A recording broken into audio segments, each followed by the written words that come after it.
Salut! Aujourd'hui, quoi semer, quoi planter après le céleri? Alors, on appelle aussi céleri boule ou céleri rave.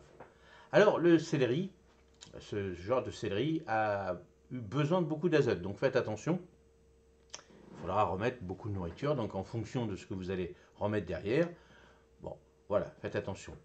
Donc, premièrement, les légumineuses, les petits pois et les haricots. Les légumineuses comme les pois et les haricots sont un excellent choix après le céleri rave. Ces plantes fixent l'azote dans le sol, aidant à restaurer les nutriments après une culture gourmande comme le céleri rave.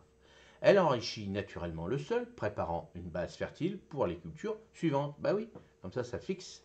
Donc si vous avez fait du céleri rave au printemps, après vous pouvez mettre, alors en hiver pour les petits pois juste après, et puis au printemps, par exemple, vous mettez les haricots juste après. Donc tout ça en fonction des régions et en fonction de ce que vous avez semé ou planté juste après ou avant.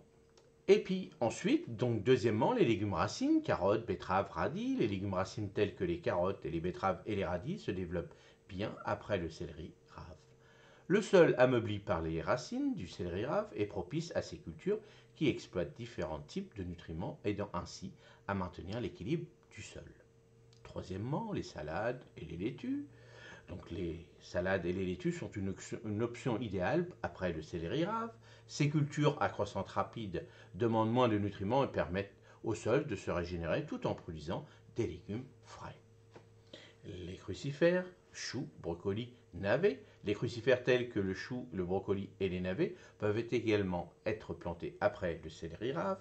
Bien qu'elles soient gourmandes en nutriments, elles profitent de la rotation des cultures pour équilibrer les besoins du sol et prévenir les maladies. Cinquièmement, on peut planter des petites plantes aromatiques. Les plantes aromatiques comme le persil, la coriandre ou le thym est une excellente option après le céleri rave. Elles nécessitent moins de nutriments et enrichit la biodiversité de votre potager tout en ajoutant des saveurs intéressantes à votre plat, à vos plats. Alors bien sûr que céleri rave, bon, moi je suis pas trop fan. Alors, j'ai plutôt du céleri perpétuel où je rajoute un petit peu dans mes salades ou autres, très peu, parce que le céleri perpétuel est très fort. Mais le céleri rave, c'est vrai que bon bah avec des petites carottes, c'est très bon. Mais bon voilà, moi bien souvent le céleri rave chez moi, bah, il attrape pas mal de petites maladies, les vers viennent dedans et surtout quand je le fais, c'est surtout en période, allez, avant l'hiver on va dire.